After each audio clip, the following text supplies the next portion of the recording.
ఎవరైనా ఆపదలో ఉంటే తాము చేయగలము అనుకుంటే తక్షణమే సాయం చేస్తారు అందరూ. ముఖ్యంగా రోడ్డుపై ఎవరైనా ప్రమాదానికి గురైతే దాదాపుగా అక్కడున్న వారంతా కూడా స్పందిస్తారు. తమ వల్ల అయినంత కాడికి హెల్ప్ కూడా చేస్తారు. అలా సాటివాడికి సాయం చేసిన వారికి అదో తృప్తినిస్తుంది. సాయం పొందిన వారు కూడా సంతోషిస్తారు. అయితే మనం ఇప్పుడు చూడబోయే ఈ స్టోరీలో సాయం చేసిన వారిని నట్టెట్టా ముంచేశారు సాయం పొందినవారు. అదేంటి, అలా ఎలా చేస్తారు అనుకుంటున్నారా? అయితే మీరు ఈ వీడియో తప్పకుండా చూడాల్సిందే.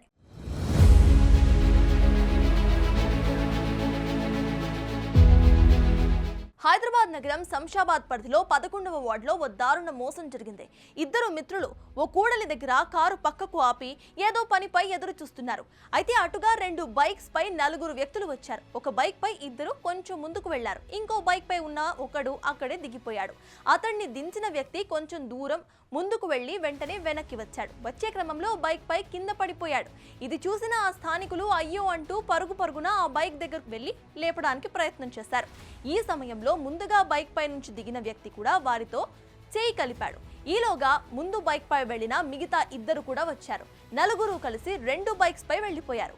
అయితే అంతవరకు బాగానే ఉంది. కానీ అక్కడే అసలు ట్విస్ట్ కనిపిస్తోంది. ఆ 4 కూడా కరుడు కట్టిన కేటగాళ్లు. పక్కా ప్లాన్ ప్రకారమే ఆ స్థానికులను ట్రాప్ చేశారు. పడిపోయినట్టుగా నటించారు. వారు వచ్చి కాపాడుతూ ఉంటే ఆ సమయంలో వారి జేబుల్లో ఉన్న ఫోన్స్ లాక్కెళ్లిపోయారు. వారు వెళ్లిపోయిన తర్వాత కానీ తెలియలేదు జరిగిన దారుణ మోసం. ఆలస్యంగా తేరుకున్న వారు లబోదిబోమంటూ పోలీసులను ఆశ్రయించారు. విచారణ చేపట్టిన పోలీసులు సీసీ కెమెరాస్ ను పరిశీలించి నిందితుల కోసం గాలిస్తున్నారు. అపరిచితుల పట్ల, అనుమానిత వ్యక్తుల పట్ల అందరూ కూడా అప్రమత్తంగా ఉండాలని సూచిస్తున్నారు పోలీసులు. ఏది ఏమైనా ఈ దుర్మార్గులు చేసిన పనికి సాయం చేయాల్సిన చేతులు కూడా జంకుతాయి అనడంలో సందేహమే లేదు.